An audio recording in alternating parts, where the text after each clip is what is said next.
We are the Bacani family. I am Pao, together with my husband. Yes po, ako po si Given and this is our son Hade.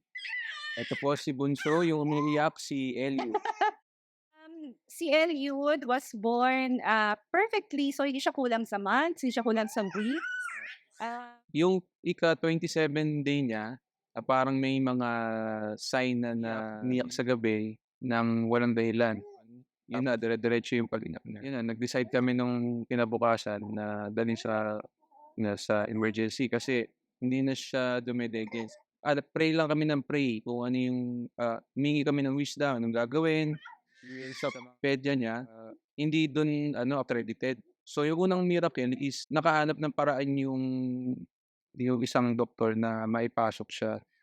Doon sa hospital na gusto nila, actually ayaw na kaming tanggapin kasi puno na yung ICU. Nag-pray kami na, Lord, kailangan namin Eliud maka-stay dito sa hospital na 'to. Kasi ang sabi ng isang pedya na 'pag nag-travel pa kami, baka hindi na kayanin ni Eliud. So, Nagkaroon siya ng room dun. Dapat dapat wala na available, eh. So yun, akala namin colic lang, pinipilit namin na colic lang talaga si Eliud.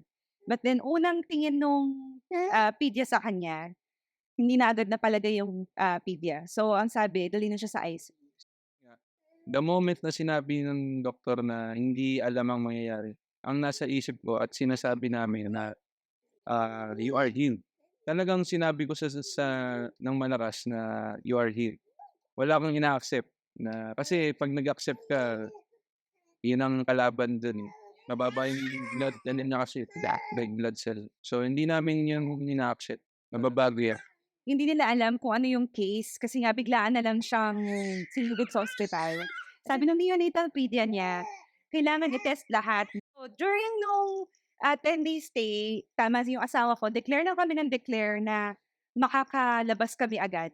Hindi namin tinatanggap yung minimum of 2 weeks. Yan, tapos mag-prepare kayo 50,000 per day. So, hindi namin siya tinatanggap.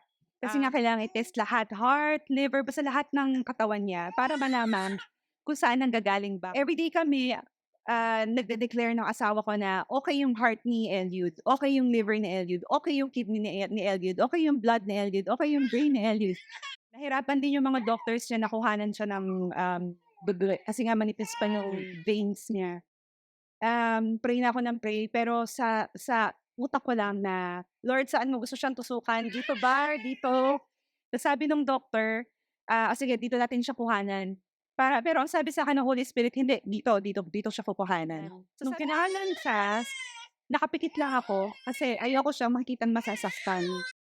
At na-surprise sila kasi may nakuha. Pero eventually, nag-stop. It wasn't enough. So sobrang yung frustration ng heart ko na hindi kailangan kong ilaban na merong lalabas na dugo dito. Sumigaw na talaga ako na, "In Jesus' name, blood overflow! In Jesus' name, blood overflow!" Kaya lakas ng sigaw ko and eventually, nag-blood overflow. Pati yung mga doctors dun na pa, "Amen, amen." There's power talaga when you speak the words. Nangyayari talaga siya. And konti lang yung pinagsabihan namin about yung situation ni Eliud.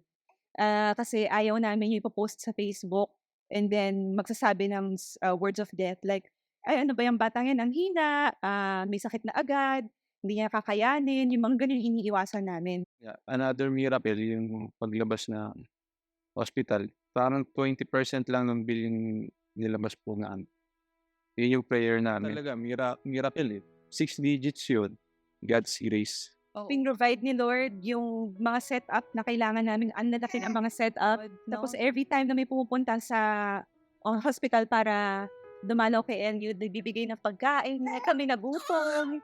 Everyday, yung mga bumibisita, sa likod ni Eliud, we would declare, nagle-lay hands kami. 'Di ba nilay hands namin yung room niya kung asan siya. Cleared lahat. Cleared yung heart, cleared yung kidneys, cleared yung liver, walang kahit ano. And hindi totoo yung kasabihan na kaya nangyari yan sa anak namin. Yung trial na yan, binigay yan ni Lord. Ang gusto ni Lord for us to walk in our divine health, for us to be healthy, to have an abundant life, to be happy in this world, in this kingdom. Hindi si Jesus ang nag-cause ng sickness na to. So, hindi namin yung tinatanggap.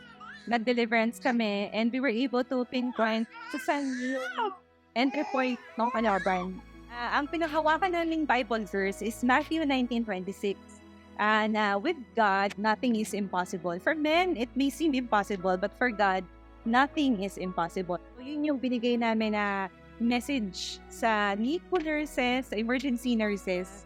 Naniniwala sila doon. Kasi every time that they see us, talagang nakikita nila na, Ma'am, ang bilis ang bilis gumaling ng anak niyo. Bakit kaya ganon? Pati yung mga ibang tao nagwo-wonder na. And all we have to say, it's because of Jesus. 14 days nga kasi yung sinabi doon. 14 days, At yun amin, surprise. Lumabas si Eliud a day before pa ng birthday ko. Ito na si Eliud. Nag-normal na lahat ng blood work niya. Wala na siyang sakit.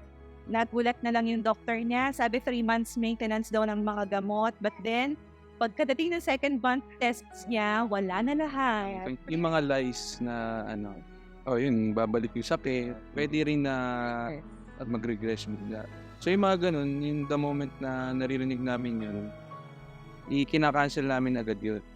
Before, talagang accept or pray, ganyan. Pero hindi, yung words talaga kinakancel namin. Yun talaga yung natutunan namin dito sa Wisdom Truth. Then yung emotion mo maniwala ka lang na talagang magaling na si Eliud, yun yung kinaniniwalaan namin. So, kasi kailangan, nasa isip mo lang siya, pero yung sinasabi mo, dapat, maganda talaga, hindi yung bad. Never doubt yung kakayanan o yung capacity ng Diyos magpagaling. Jesus Christ. Just by the mention of His name, can heal your children, can heal kung sino man yung may sakit. You have to believe that the Lord is able. He is able to heal.